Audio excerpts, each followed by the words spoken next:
Hey everyone, today I'm going to show you how to clear the cache in your Waze app. This is a useful maintenance step that can help improve the app's performance and free up some storage space on your device. Without any further ado, let's get started.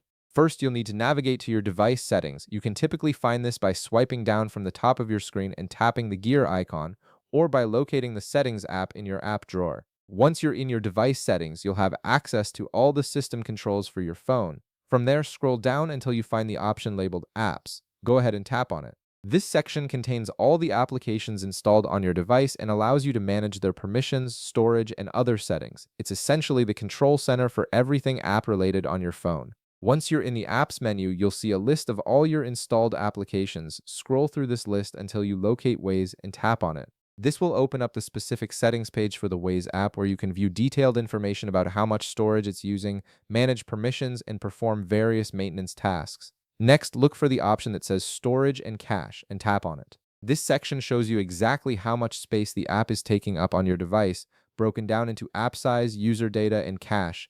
The cache is temporary data that the app stores to help it run faster, but over time this cache data can accumulate and take up unnecessary space. Now you'll see the Clear Cache button displayed on your screen. Go ahead and tap on it. This action will remove all the temporary files that Waze has stored, which can help resolve minor glitches, speed up the app, and free up valuable storage space on your device. The process happens instantly, and you won't lose any of your saved locations, preferences, or account information. And that's it. You've successfully cleared the cache for your Waze app, which should help it run more smoothly. If this video helped you out, be sure to leave a like, subscribe, and I'll see you in the next one.